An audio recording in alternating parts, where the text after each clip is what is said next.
Yeah. But so much has also changed since those early days for us all. The way that music was sort of, or the expectation of music in the church has changed tremendously. Right. When Driki and I were growing up in our little church, why am I laughing? In our little church, we did things the best we could. Well, they did. Yeah. We were kind of young back then.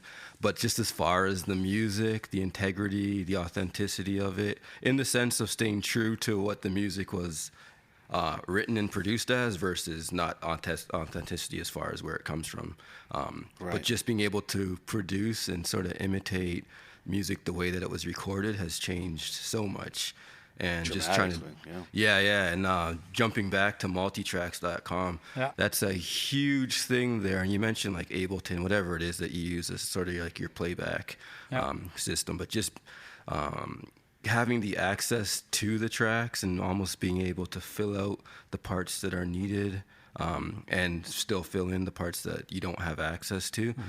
You guys have done good with that. And I know that you mentioned sort of the founder started off with his own music and sort of it grew.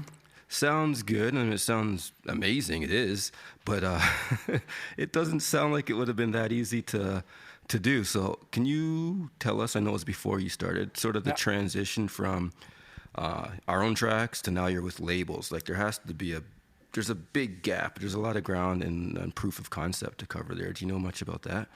Well, I mean, it's just, you got to work at it every day, it's like every day. And we started in 2006 and started working at it, and then was the first integrity deal there. I'm not quite sure what year, 2009, 10 or something like that. And then, labels started picking up and adding, and and it's always about being like innovative in everything you do to push the boundaries, and that's what Multitracks has been doing basically for the whole time. It's being innovative, and what was innovative there, like in 2008-9, is like taking for granted today, right? But today we're still innovating. We still have some new things coming up all the time. I mean, I wish that I could say everything sometimes, but I can't. Oh, please do. Where's a safe place right here. You can trust us and our listeners to keep it tough. No, we'll stay on our toes. And actually, can I mention? Well, I guess it's fair to mention some of the changes that have sort of come out since I've been using it in the last couple of years. So I'd love to shout some of those out if I could now. Go ahead. So I guess originally the use and the expectation from Multitracks was basically, as we mentioned, just you're in a band, you're on stage, whatever it is, whatever size band you have, and then you have some tracks that are playing alongside you. So if there's some specific piano parts, for example, to keep it very simple, and your piano player is not capable or busy playing organ, whatever it is, you can still have that piano track guiding you through the songs. And in addition to that, you have song sections, so it'll count you into the song. So say intro, 2, 3, 4, and all through the song, it's going to give you a count into the next section. So verse, 2, 3, 4, to your chorus, and then even all the way through to outro. So that's very clear. So you're playing along with the metronome to keep the time. You have a guide, which is literally guiding you through the song, so it's almost impossible to get lost. And where it started to get a little cooler, for me at least, is when you could start to integrate the MIDI cues. So now you can, from your whatever device you're using, whether it's a computer or a tablet like this one here, that's actually this playbook up on it now, you can trigger this. So you hit play on the song. Now a MIDI cue can be set to trigger the lighting, so you can go dim, you could go bright, whatever you pre-program. It gets cooler, Duriki. Okay, tell me more. So you can trigger lyrics. So all the way through, I don't know if you can see too much here, but I'm sure Andre or we'll put some links up to things later on.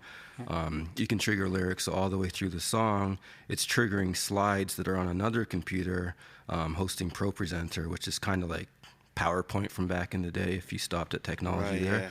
People still use PowerPoint, no this. So you could be triggering the lighting as you play through, triggering lyrics. So that's the lyrics for online viewers in the congregation or in the building, whatever type of building it is, as well as you can have it for your singers. So on stage, they can have the lyrics as they go through the songs. It's on a TV or a phone, wherever it is. And then there was so much more. I could keep going, but I should give it back to you to sort of jump on there. I'm looking into who's the brand ambassador here? I'm looking into like song-specific patches right now since we're on MIDI out here. So that's pretty cool because you can use song-specific patches. I mean, on keys because I'm a keyboard player, and in main stage, and it sounds really amazing. You know, it's like all the sounds. Like sometimes, like you play just boom, and then you listen to. Am I the one playing all these sounds? Oh yeah, look at that! Those high sounds, these arpeggios there going on, that bass loop there going on, and all this. So it's pretty, it's pretty impressive how it sounds. So I would play. Then you need to change patch throughout the song, right, to reflect the intensity of the music and all that. What's needed? Yeah. So then I was going, oh, where do I need to change patch all the time? Like I'm never sure. But now with MIDI out, you have song-specific patches, cues, song-specific patch cues. So you can have them like in playback, and it will change your patches automatically. So that's like, yes. As you go, yeah. I love this, you know. So I've been playing with this recently, and it's a fun feature. I love it. Yeah, that's another feature of the MIDI out. So you can control your lighting, control your lyrics, lyric slides, or control your patches, or on guitar, you know. So it's very cool. And actually, one of the newer ones, if I could keep this rolling just a bit longer, is something because so just depending on what your needs are, some bands are large enough or capable player-wise of covering more, but in our case, there's a lot of the tracks we don't necessarily need just because of where we are band-wise, size, and I guess capability as well. But the last rollout, man, it took over a lot of the others that have been coming up in conversations as far as best for playback. And that feature is being able to automate. And automation, I was like, okay, I'm sold on this. I'm using it. I enjoy it. But the automation was like a dream come true, because now what you can do is some songs you want a specific line, right? Like if you think of any song, there might be that line that kind of it brings the song out, or it's kind of like deeply associated with the song. And things like that were really cool because you don't have to necessarily have you might have 5 different guitar parts in one song. So you have tracks for every single one of them. With this feature, maybe guitar 3 plays something really cool every time it goes into the bridge or on that last chorus. You can have all of the guitars out if you wanted to, but when you get to that section where you want it, have that dial in and then drop right back out. And that goes for everything right across the board. So it took customization to a whole nother level. Yes. Sounds like it. Yeah. And the excitement is real because I'm using this stuff. So it's like, it's making my life easier and better every time there's a new product rollout. I'm just waiting. I was like, please come on and drop some more. That was like 3 weeks ago when this one came out. That's the latest thing that came out. And stay attentive because some more is coming out very soon. But Multitracks has evolved a lot through the years because at first, when we started, it was like basically tracks and for Ableton mostly, right? So you can download the Multitracks still today and have the Ableton session and just use it in Ableton, which is a great solution. Oh yeah, you provide those as well. I forgot. In what? Sorry? No, I forgot that you provide those as well. So if you're not using the Multitracks app, you can download all the files. Yes. And I believe they come with an Ableton file, so you can just import it directly into Ableton, and it will set up with the cues, intros. And you can basically use any app. You can just download the files, use whatever, Logic, Cubase, whatever you prefer. With Ableton, the advantage is you have the Ableton session. So you don't have to re-enter the tempo and all that stuff, you know.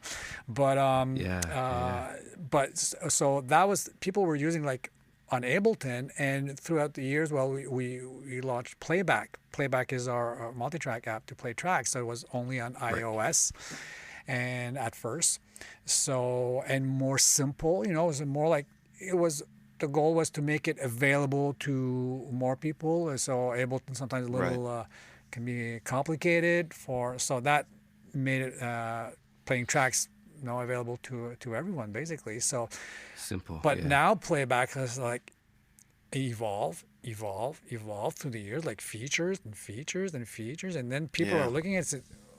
Wait, is it Playback? Should I stay on Ableton or should I go on playback now? So that's the question they're asking themselves right now. But the thing, that's true. when you Yep. compare like app with app. But Right. what's key to Multitracks now is that it has developed into a total ecosystem. So it's not just the Right. app, it's Rehearsal Mix. It's how you write your set list, how it syncs with Planning Center. It's also Chart builder. your Chart builder, you charts said? in Chart Builder. Yeah, So yeah. all this is the ecosystem and it communicates together. So when you consider the ecosystem, then in my view, there's just no question anymore. You're way better to go on playback, especially now that it's on Mac. On top of that, you'll Yeah, benefit more yeah. as a worship team, because that's our Yeah. goal, right? We're developing that app for worship teams. So as a worship team, you'll have more advantage if you're in the multi-track ecosystem. And so when I meet churches in Canada, well, that's what I do. I share about like the ecosystem and how that can help them as you prepare your tracks. You also prepare your charts, and you write your set list. It comes directly from Planning Center or directly from Multitracks. Yeah, you can like import it, all your yep. team receive their resources, whether it's the rehearsal mix or charts, the tracks, everything. You save so much time. Oh In yeah. the trust end, me, like yeah. the time you save, that's what people say. Whoa, We're like talking hours, most definitely. Right. hours per. So what would have taken maybe at least if you're skilled and efficient, a couple hours, maybe 4 hours in a lot of cases to get like a Sunday ready. Probably longer actually, depending how many songs you're doing. Yeah, yeah. But Yeah. you're saving a wealth of time. Yeah. I might get you to circle back and kind of explain what a couple of those products are quickly. Yeah, if you sure. don't Yeah, I was mind. going to actually We had ask for Rehearsal some of them. Mix, Yeah. Planning Center, which ties in, and then Chart Builder. Chart builder. Yeah. So what we have, rehearsal mix. Rehearsal mix is pretty awesome. So your team can listen to their own part or their own track elevated in the mix. So your guitar player, okay. you can, with what we call the up mix, you can hear your guitar louder in the mix. And so you can really learn it wherever you are, from your home, during the week, before the practice, and you learn your guitar part, and then you can And switch. the minus mix. Then you switch to the minus mix, which is the other way around. Now you hear all the parts except your own guitar part. So now you can play and practice with it to make sure you know your part very well. So same thing for singers, alto, tenors. Many times they're wondering what's their voice, what's their line. So basically with rehearsal mix, when the team arrives at rehearsal, they should already know all their parts, because Hey, say that again real quick, Andre. yeah, so basically the team, when they arrive at the rehearsal, they should already know their parts, right? Because they practice during you. the week. Yeah, Preaching. that's true. Yeah. Many times what we do, and that's what we've done historically, we get that rehearsal and then we go along and we say, okay, what are the songs today? What are the chords? What is my vocal line? And then okay, this is going to be long tonight. And you were only learning individual parts, But if you're in you play for a band or an orchestra, you don't do that. You don't get play the symphony there and say, okay, I'm going to sight read my music. You should know your music. You're just show up practicing to make sure, the whole thing works together and make some adjustments. Yeah. Exactly. But if you're not learning your part ahead of rehearsal, you're just making everybody else lose their time basically, because you got to learn your own individual part now. Exactly. Yeah. So that's rehearsal mix. So it's a really powerful tool where you can subscribe and have access to 25,000 songs on Multitracks. 25,000, wow. You have access to everything. Yeah. So that's rehearsal mix. And then we have Chart Pro. Chart Pro is a subscription to our charts. So you subscribe to Chart Pro, you have access to all of our charts. The charts, they always match the multi-track. So when you hear your guide cue saying intro, chorus, well, that's what you see on your chart. You're not going to see something else. Sometimes you don't have the matching tracks. You hear chorus and it's, I have a pre-chorus here. So exactly. So that's the charts, and you can bring these two subscriptions, Rehearsal Mix and Chart Pro, into our app called Chart Builder.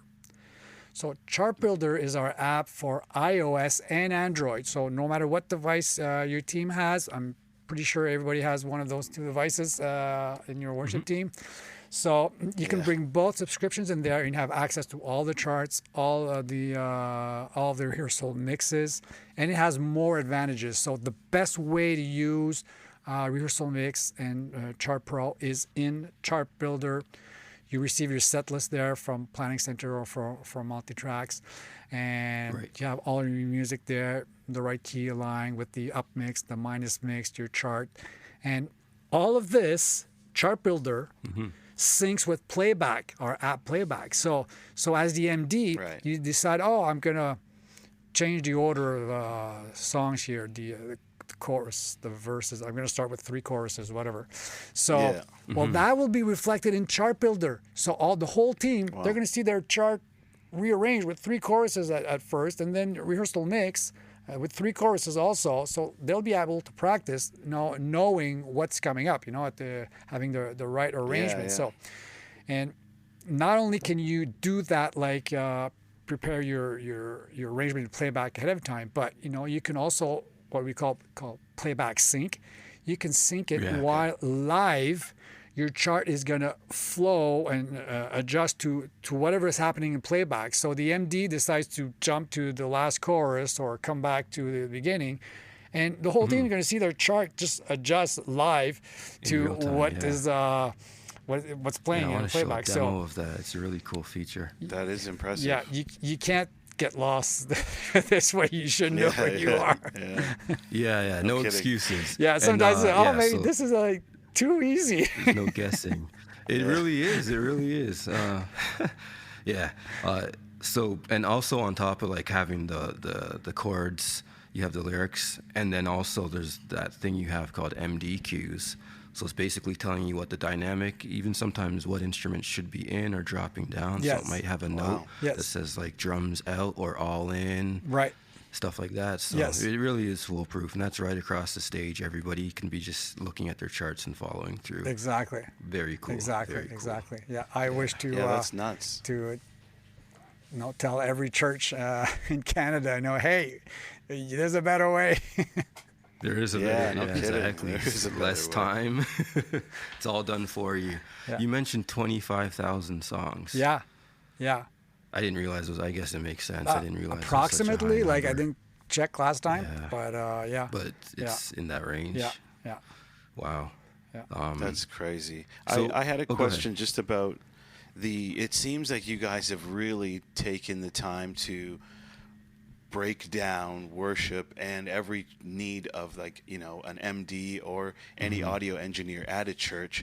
I just wonder what the R&D is like at the headquarters, or if you've had any insight as to what goes in behind, because I'm sure you guys are constantly thinking of innovating or adding to this ecosystem, and I wonder what is the research and process behind developing these tools that are ready for launch or for the public or for churches? What's the process? Yeah, is there a giant team? I can only imagine it's got to be a pretty robust team that's going through these things with a fine-tooth comb to kind of make sure that the product you're adding is right for the ecosystem. At Multitracks, everybody gets involved in the ideas. We share ideas together, and we gather them and we try to discern them. So we have a product team which managed the whole thing. But I mean, I like through the years, I was able to share many ideas many times, and it's just the same for everyone. And we believe that a good idea can come from anywhere. And that's one thing. But not only that, we really tried hard to listen to our users. The best feedback we get are from our user. We'd like to have this, we'd like to have that, and then we don't just say, okay, good idea. No, we take note of it.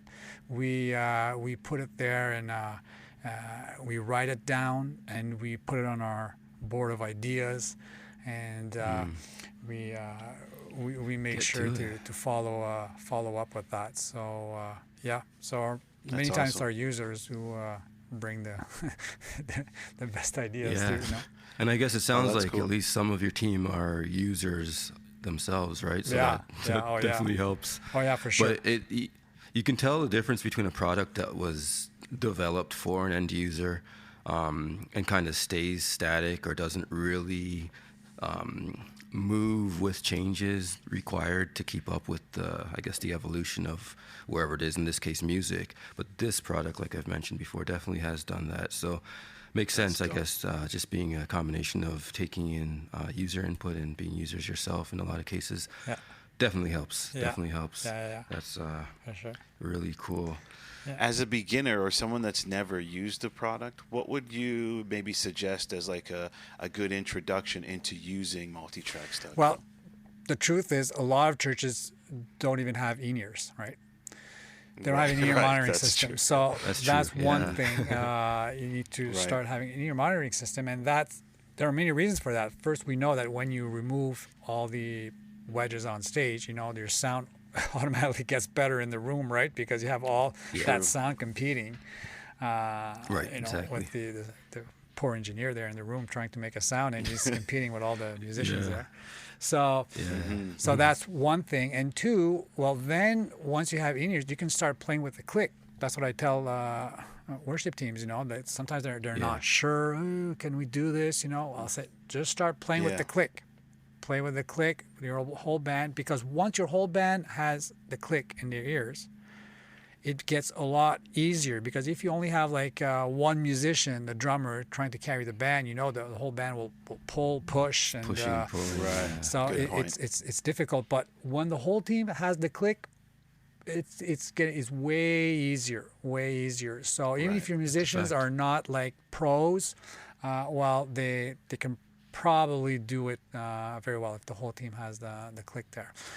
A mistake worship teams do sometimes, they say, "Okay, I'm going to try the click, but not too loud, please, in my ears." Just like, that's the worst you can do. It's like you either have it loud or not at all, because blast that thing, cowbell.